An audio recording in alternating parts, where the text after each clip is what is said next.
Hello, a very good evening, and welcome to A Date with a Dinner Set programme 262 here on July the 27th. End of July already. It's frightening, isn't it?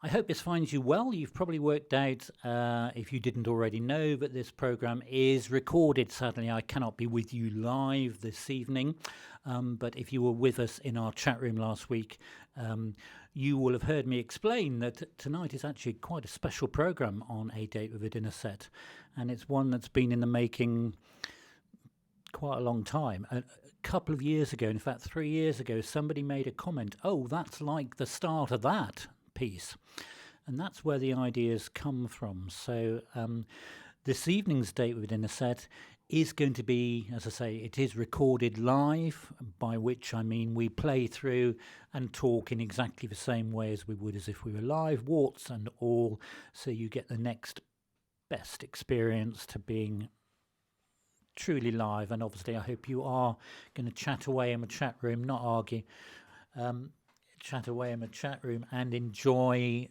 talking about the music or the composers or the context. So if you watched last week's programme, you had a bit of a heads up about what tonight's programme is about. There's a sort of musicological aspect to this evening's programme, in that every single piece of music we do this evening has a link, in that they are linked by two specific melodic intervals. All the pieces I play start with the interval of a minor third followed by a perfect fifth, and that's fascinating to me from a musicological point of view.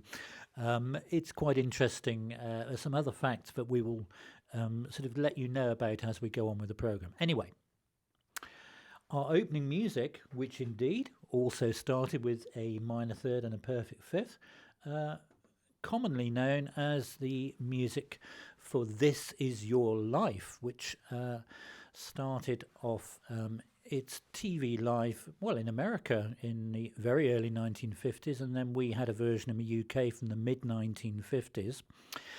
And it was from 1969 that the bit of music you heard at the beginning first started to be used. And the title of that bit of music you heard is called Gala Performance, and it's a piece of KPM Music Library composed by Mr. LAURIE Johnson. LAURIE Johnson, we've had him before on the programme, very prolific writer, not only of library music, but also he wrote the theme music to the TV series The Avengers, and indeed the New Avengers, The Professionals. What else did he write the music to? Lots of things. Top Secret. And Animal Magic. Yeah, that's another one of his famous ones. Animal Magic was another bit of library music that got taken up. Anyway, so that was our opening one. Quite a dramatic bit of music to start with, to get us going on tonight's special A Date with a Dinner Set programme 262 at the end of July. It's been a bit of a mixed bag weather-wise, hasn't it, this week? Not quite knowing whether it's going to be raining or sunning or a mixture of the two. I prefer it when it's predictable, either very hot or very wet or very cold. But we cannot complain because we've had some pretty good hot weather, and it's nice to have variety, isn't it?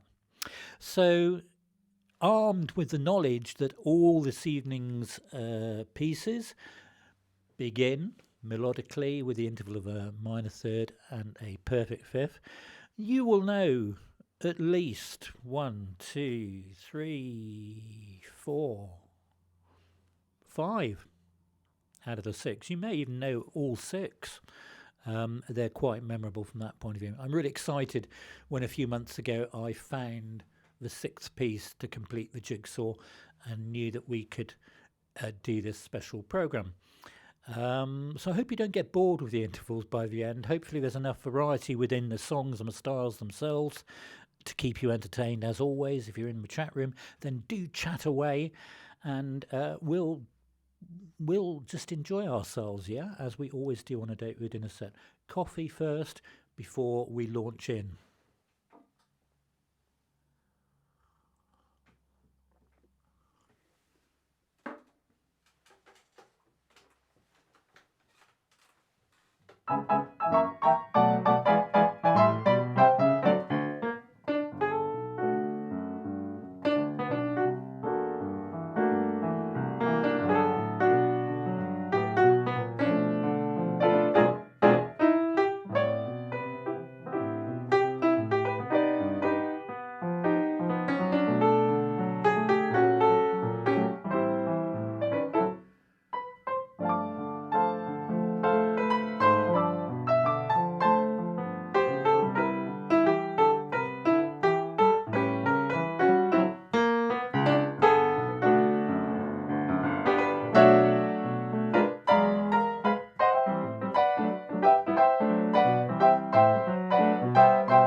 I feel sure you will have been typing that in, at least one person, because in our program last week, at least one person, when I mentioned the intervals, said, oh, that's the song you just heard, which was On a Clear Day, On a Clear Day. And that was the title song, indeed, from the musical On a Clear Day, You Can See Forever.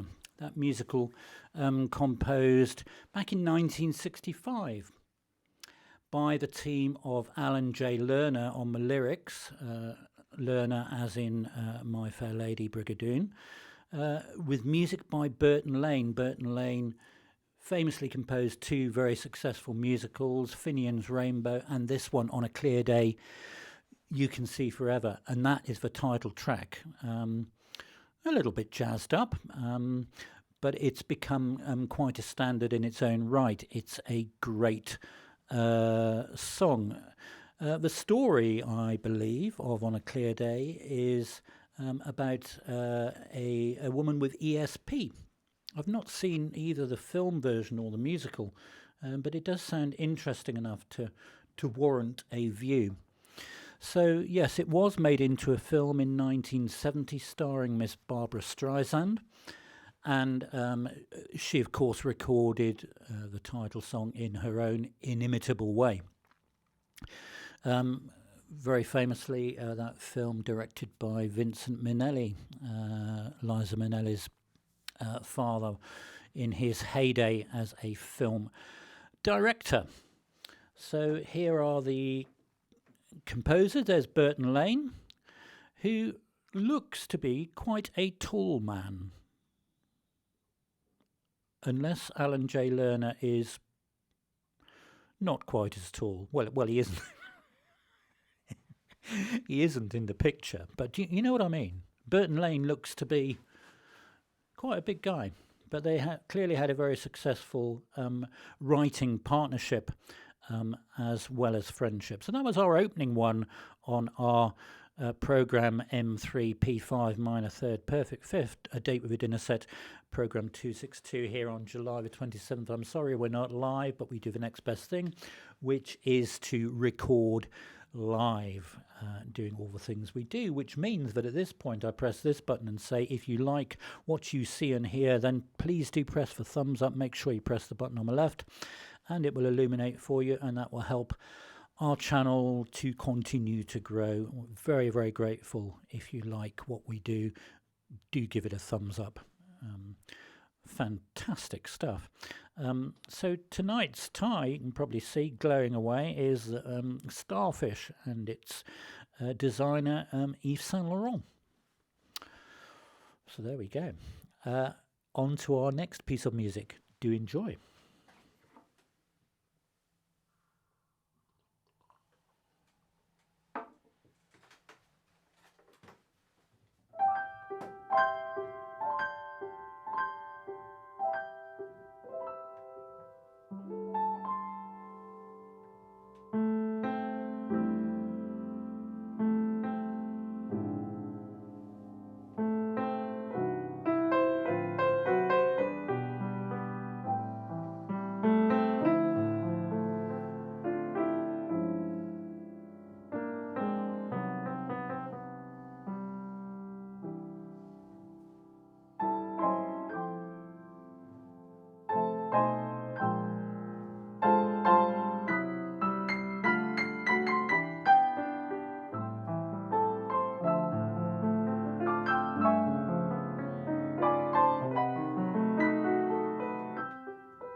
I know you've been tapping and typing these in because they're all well-known songs, aren't they? And we have discussed the intervallic relationships before on this program. Beautiful song that, and it was, of course, as I know you will have typed in, Pure Imagination, composed in 1971 for the film Willy Wonka and the Chocolate Factory, starring Gene Wilder and a lot of other people. That song really is perhaps the musical centerpiece, I think, that pins the whole film together. It is a very beautifully composed song with lyrics composed by Anthony Newley and the music composed with Mr. Leslie Bricusse, who only passed away a few years ago. There he is on the day receiving his OBE. A very proud man, very modest man considering his enormous output of film music. Dr. Dolittle, Goodbye, Mr. Chips, obviously Willy Wonka film, and he also composed lyrics, quite a prolific lyricist. He composed the lyrics to Goldfinger, amongst many other things. So, and by all accounts, everyone who has anecdotes about Leslie Bricusse say what a wonderful man he was. So that was our second bit of music, utilising a minor third and a perfect fifth, Pure Imagination. So if you just tuned into this, tonight's programme is a little bit special, not only because we're not live, and I'm sorry about that, but it is what I'm calling a special because, well, quite a lot of extra work goes into it. But this one is special because of the music theory aspect of songs that begin with a minor third and a perfect fifth. And it's been, as I say, gestating for a number of years. And finally, a couple of months ago, I found a sixth song with which to complete, if you like, the puzzle. Because I had been looking for some time. I easily had 4 and then 5. I kept forgetting the 5th, but then I found the last one quite by accident. I'm not going to say what it is because we haven't played it yet. But yeah, it was very exciting when I did that, to actually discover, and there's probably a load more out there, and it will be very exciting to add to our list when we do. So, on to our next bit of music. Do enjoy.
Again, I know you have typed it in almost straight away when I played the first note, perhaps even before I played the first note from my hand position. That is an iconic intro, isn't it? That was, of course, from 1963, and it was Close to You, and composed by the incomparable Mr. Burt Bacharach. And as I say, 1963 is when it was composed, and it was actually first recorded by the actor Richard Chamberlain, and it wasn't a huge success. And Dionne Warwick recorded it next. Similarly, you know, it hit in a few places, but not everywhere. We had to wait until 1970 to get the version that we perhaps know best, that is to say, the version by the Carpenters. There they are, in all their hairy glory there, Close to You by the Carpenters. Richard Carpenter was not that keen to record it, but he was being persuaded by the A&R man, Herb Alpert, who we often talk about on this programme. Herb Alpert had actually recorded it but not released it, and said, you know, he knew that this was a song for the sound of the Carpenters. So persuaded Richard Carpenter to orchestrate it and do a version. And that is the version that we've come to love and know. Here in the UK, it got to number 6. It got to number 1 in quite a few other countries, obviously, including the US.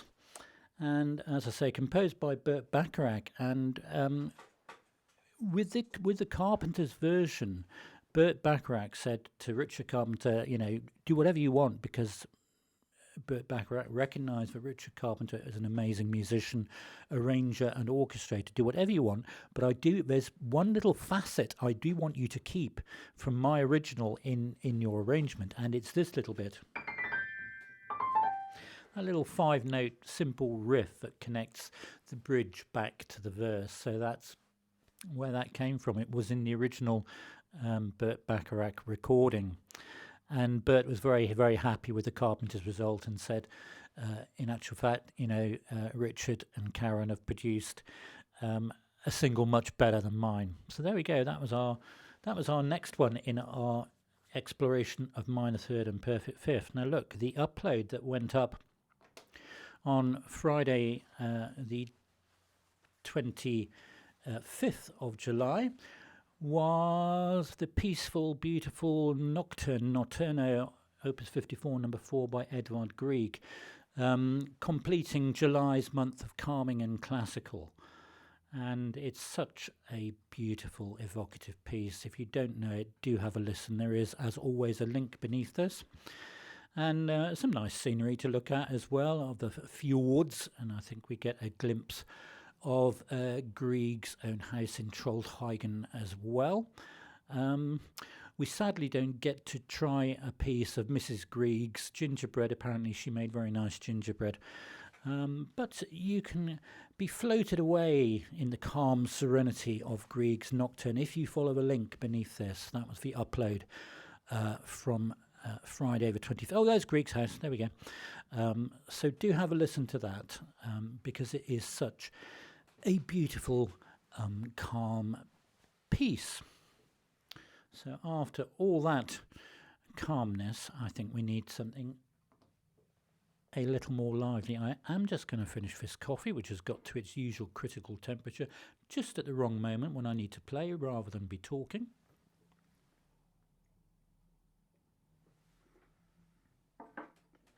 Do enjoy.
Now, if there was one in our list that I didn't think you would know, it might be that one, but you could be proving me completely wrong, and I'll know when I read back the chat, which I would very much look forward to doing.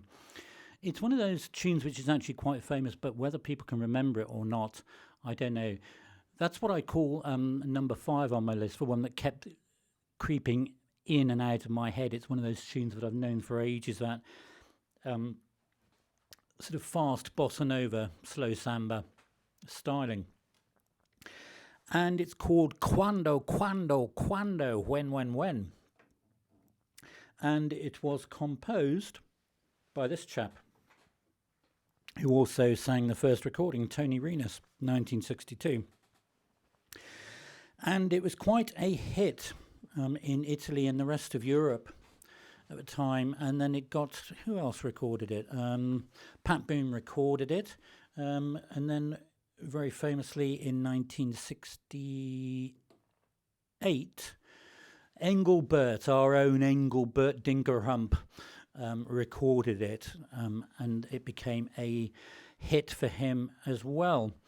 And even though it was written in Italian, the anglicised lyrics seemed to sort of work quite well, both for Pat Boone and indeed Engelbert and other people, many other people who have covered that standard from 1962.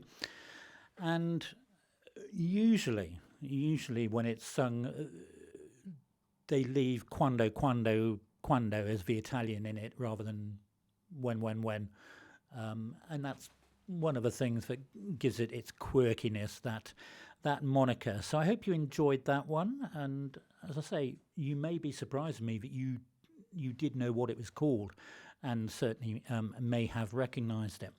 So just a reminder, if you've happened upon this and you're not subscribed already, we'd love to have you as part of our community on YouTube, Gigi the Piano Man. Do consider subscribing. It's YouTube, it doesn't cost you anything. And as always, do, if you like what you see and hear, press the thumbs up button. Do leave us a comment. We love the comments, and do share it on. We do like to share our musical happiness with as many people as we possibly can, on A Date with a Dinner Set, and indeed on our Friday uploads and everything else that we do on channel Gigi the Piano Man. So we're now moving into our penultimate song. This is the one that suddenly came to me by accident, probably about 6-7 weeks ago. Because I thought, oh, we could play that on the show. Haven't played that for years on the show. We'll play that. And when I started playing it, it just suddenly hit me that it began with the interval, a minor third and a perfect fifth. So I thought, there we go. That is song number 6. You will know it. It's a famous song. So do enjoy our 5th song this evening.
Another song which I know you all know very well. We have had it only once on the programme. We had it in our Burt Bacharach special about 3 years ago.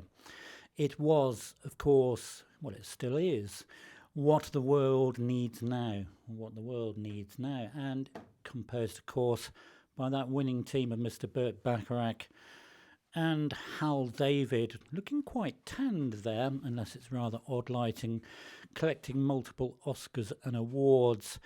Weren't they a great team? Hit after hit after hit for so many years until their relationship soured a bit, but gosh, what a legacy that partnership left us. So What the World Needs Now was composed in 1965, and Burt Bacharach says in his autobiography that it took Hal David 3 years to write that lyric, and then the song wrote itself within 24 hours, whatever that means. The subtext of the song, of course, is a protest against the Vietnam War that was going on at the time, so asking for peace. So it became quite a hit from that point of view. It was first recorded by the lovely Jackie DeShannon, who herself was a very successful singer and songwriter. She was the first person to record it because Dionne Warwick had turned it down, Gene Pitney had turned it down. They both later regretted that decision and indeed recorded it themselves some years later, but it was Jackie DeShannon that did the first recording of that in 1965, Burt Bacharach's What the World Needs Now, which was our fifth piece, utilising the interval of a minor third and a perfect fifth as its opening motif. Just before we launch into our final song, you know, we can't let the day go by without celebrating the fact that today, July the 27th, is National Creme Brulee Day. Look at all those accents. A grave, a circumflex, and an acute, all in one sentence. Wow. Do we like creme brulee? I think we do. If it's made well, it has to be done really, really well with tip-top ingredients, which is really to say only egg yolks, cream, and the best vanilla, be it from Madagascar or anywhere else. I know that as a sort of amateur cook myself.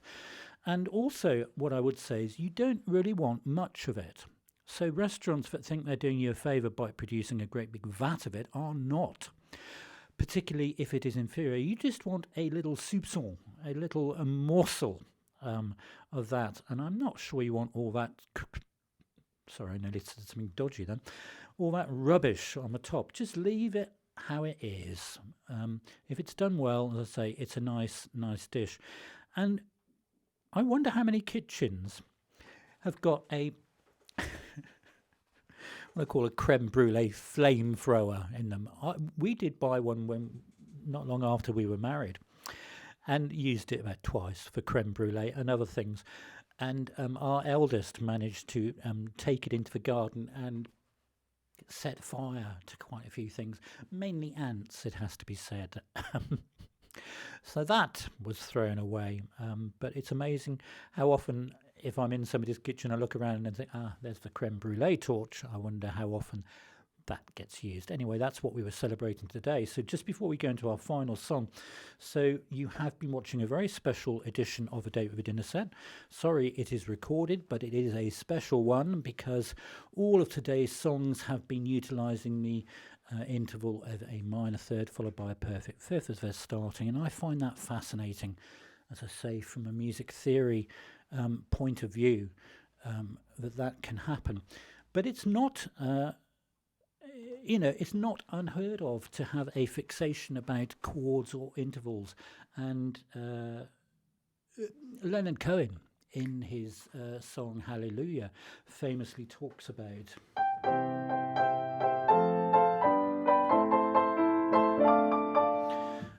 It goes like this: the fourth, chord 4, the fifth, chord 5, the minor fall down to chord 6, which is a minor chord, and then a second inversion major chord for the major lift. Thought you'd like to know that. In his song Hallelujah, which originally had 80 verses. And John Williams very famously makes use of the interval of a perfect fifth in all his big themes: Superman, Star Wars, Jurassic Park that we had last week, E.T. He uses the interval of the fifth as the moniker. It's absolutely fascinating once you get into that. Once you recognise these things, they come around quite often. Now look, enough blathering from me. There'll be no surprise to our final song this evening. You've probably already typed it in. Well, he must be going to play this because he hasn't played it so far. Do enjoy our final song before we say goodnight in our usual way.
Of course he had to play that. From The Sound of Music, of course, the musical from 1959. I had to wait a few years later for Julie to come bursting out over the hills in 1965 for the film version, composed, of course, by the wonderful... no, not by that team. They're a lovely team. This team. Same background, that's why I got confused. Richard Rodgers and Oscar Hammerstein, slightly bittersweet. It was their last musical together, and in fact, Edelweiss is the last song that Oscar Hammerstein composed the lyrics for. He passed away within weeks of completing the lyric of that one. A very, very beautiful song. Of course, we know it's about the Swiss alpine flower that only grows at certain altitudes, and it has various meanings throughout the musical and indeed the film. So just before we finish, I hope you've enjoyed and haven't got bored by the intervals of minor third and perfect fifth. I've really enjoyed putting this program together. It's taken a long time to put it together, over a long time, but it's been great to share it with you. Here's a fascinating factoid for you. So we've had 6 pieces of music, all beginning with that set of intervals, and we had our opening music, which also utilised that minor third and a perfect fifth, and every single bit of music you've heard tonight was composed within a period of 16 years through from 1955 to 1971. I find that relatively interesting as a side fact. And it is on that note, well, actually that note, and that note, and that note, that we say thank you so much for listening to A Date with a Dinner Set, Programme 262, with the subtitle of M3P5 here on July the 27th. Sorry we've not been live. I look forward to reading your comments. Do look after yourselves. I hope you have a very good week to come. And I look forward to the great pleasure of playing for you again, truly live on Sunday, August the 3rd. Thanks so much for listening. All the very best and good night.